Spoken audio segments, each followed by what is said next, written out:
ಚಿಕ್ಕೋಡಿ ತಾಲೂಕಿನ ಎಕ್ಸಂಬ ಗ್ರಾಮದಲ್ಲಿ ಪಡಿತರವನ್ನು ಅಕ್ರಮವಾಗಿ ಸಾಗಿಸುತ್ತಿದ್ದಾರೆಂದು ಅನುಮಾನಿಸಿ ಸಾರ್ವಜನಿಕರು ಲಾರಿಯನ್ನು ತಡೆಹಿಡಿದು ಪರಿಶೀಲನೆ ನಡೆಸಿದ ಘಟನೆ ಇತ್ತೀಚೆಗೆ ಜರುಗಿದೆ. ಪಡಿತರವನ್ನು ಅಕ್ರಮವಾಗಿ ಸಾಗಣೆ ಮಾಡುತ್ತಿದ್ದಾರೆಂದು ಅನುಮಾನಿಸಿ ಪಡಿತರ ಚೀಲ ತುಂಬಿದ್ದ ವಾಹನವನ್ನು ಗ್ರಾಮಸ್ಥರು ತಡೆ ಹಿಡಿದ ಘಟನೆ ಚಿಕ್ಕೋಡಿ ತಾಲೂಕಿನ ಎಕ್ಸಂಬ ಗ್ರಾಮದಲ್ಲಿ ಬುಧವಾರ ತಡರಾತ್ರಿ ನಡೆದಿದೆ. ಪಡಿತರ ತುಂಬಿದ್ದ ಲಾರಿಯ ಎಲ್ಲ ಚಕ್ರದ ಗಾಳಿಯನ್ನು ತೆಗೆದು ಗ್ರಾಮಸ್ಥರು ವಾಹನ ತಡೆದಿದ್ದರು. ಬಳಿಕ ತಹಸೀಲ್ದಾರ್ ಅವರು ಸ್ಥಳಕ್ಕೆ ಭೇಟಿ ನೀಡಿ ಪರಿಶೀಲಿಸಿದ ಬಳಿಕ ಅಕ್ರಮ ಪಡಿತರವಲ್ಲ ಎಂಬುದು ಖಚಿತಪಡಿಸಿ ಲಾರಿಯನ್ನು ಬಿಡುಗಡೆಗೊಳಿಸಿದ್ದಾರೆ. ಎಕ್ಸಂಬ ಗ್ರಾಮದಲ್ಲಿ ಬುಧವಾರ ತಡರಾತ್ರಿ ಪಡಿತರ ಸಾಮಗ್ರಿಗಳನ್ನು ಸಾಗಣೆ ಮಾಡಲಾಗುತ್ತಿತ್ತು.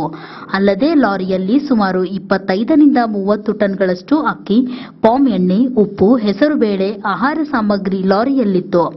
ಈ ಕುರಿತು ಅನುಮಾನ ವ್ಯಕ್ತಪಡಿಸಿದ ಗ್ರಾಮಸ್ಥರು ಲಾರಿಯ ಎಲ್ಲ ಚಕ್ರಗಳ ಗಾಳಿ ತೆಗೆದು ಲಾರಿ ಹೊರ ಹೋಗದಂತೆ ತಡರಾತ್ರಿಯೇ ತಡೆದಿದ್ದರು.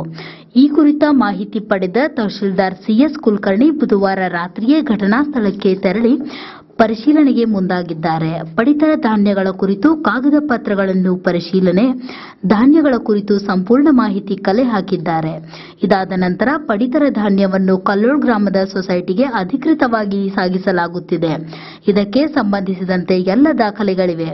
ತಡರಾತ್ರಿ ಪಡಿತರ ಧಾನ್ಯಗಳ ಸಾಗಾಣಿಕೆಗೆ ಮುಂದಾಗಿರುವುದು ಪಟ್ಟಣದ ನಿವಾಸಿಗಳಲ್ಲಿ ಅನುಮಾನ ಹುಟ್ಟುಹಾಕಿದೆ.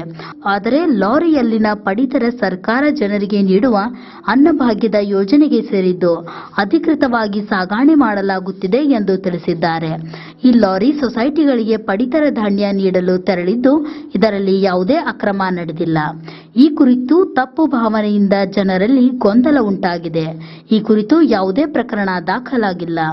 ಲಾರಿಯಲ್ಲಿದ್ದ ಎಲ್ಲ 25ರಿಂದ 30 ಟನ್ಗಳಷ್ಟು ಆಹಾರ ಧಾನ್ಯ ಇಲಾಖೆಯದ್ದು ಮತ್ತು ಅದಕ್ಕೆ ಸಂಬಂಧಿಸಿದಂತೆ ಅಧಿಕೃತ ವಿತರಣೆಗೆ ತೆರಳಿತ್ತು ಎಂದು ತಹಶೀಲ್ದಾರ್ ಕುಲಕರ್ಣಿ ಸ್ಪಷ್ಟಪಡಿಸಿದ್ದಾರೆ.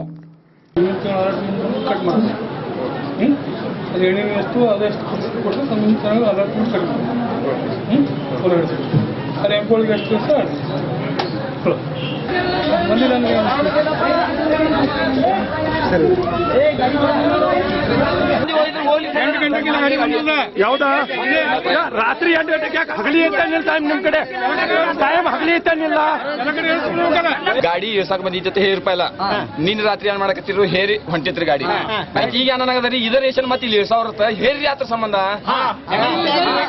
ಹೇರಿ ಯಾತ್ರ ಸಂಬಂಧ ಇದು ಗಾಡಿ ಅಂದ್ರೆ ನಿನ್ನೊಂದು ಮಾತಾಡೋದು ಮತ್ತೆ ಇವತ್ತೊಂದು ಮಾತಾಡ್ರಿ ನೀವು ಬ್ಯಾರೆ ದೊಡ್ಡ ಹುದ್ದೆದಾಗ ಇದೀರಿ ನೀವು ಹಿಂಗ್ ತಪ್ಪು ಮಾತಾಡಬಾರ್ದ ನಮ್ದು ಒಂದು ಉದ್ದೇಶ ಇದೆ. ಮತ್ ಜನವರಿಯಿಂದ ನಮ್ದು ಮಾನ್ಸಿ 1 ಕಿಲೋ ಕೊಟ್ಟಿದ್ರು ಅಕ್ಕಿ ಈ ತರ ಆಗಿದಾವು ನಮಗ್ ಕೂಡ್ರಿ ಅನ್ನೋದು ಒಂದು ಉದ್ದೇಶ ನಮ್ದು ಇಷ್ಟ.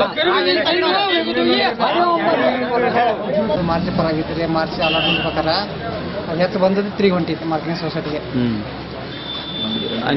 ಜನರಿಗೆ ಅನ್ಸತ್ತಿದ್ದೆ ನಾವು ತುಡುಗಲ್ಲೇ ಕೊಟ್ಟು ಹೊರಗೆ ಮಾರಾಟ ಹೋಗ್ತಾ ಹಿಂಗೆ ಅನ್ಸತ್ತಿ ನಮ್ಗೇನಾದ್ರು ಇದಿಲ್ಲ ಅಲಾಟ್ಮೆಂಟ್ ಪ್ರಕಾರ ಬಂದಿದೆ ನಮಗೆ ಮಾಲ್ ಸಿಗ್ಲಿಕ್ಕೈತಿ ಹೆಚ್ಚಿಂದ ಅವರು ಎಷ್ಟು ಗಂಟೆಗೆ ರಾತ್ರಿ ಬರ್ತದ? ರಾತ್ರಿ ಅಂದ್ರೆ 6 ಗಂಟೆಗೆ ಬಂದಿತ್ತು. 6 ಗಂಟೆ ನಮ್ಗೆ 2 ಮನೆ ಅಮರಿದ್ರು ಮುಖಂದ 7 ಗಂಟೆಗೆ ಹೊರಗೊಂಡಿತ್ತು ಅಂತ ಮಂದಿ ಬಂದ ಇದು ಗಾಡಿ ಅಂದ್ರೆ ಚಿಕ್ಕುಡಿ ಯಾರು ಮಾಲಕರು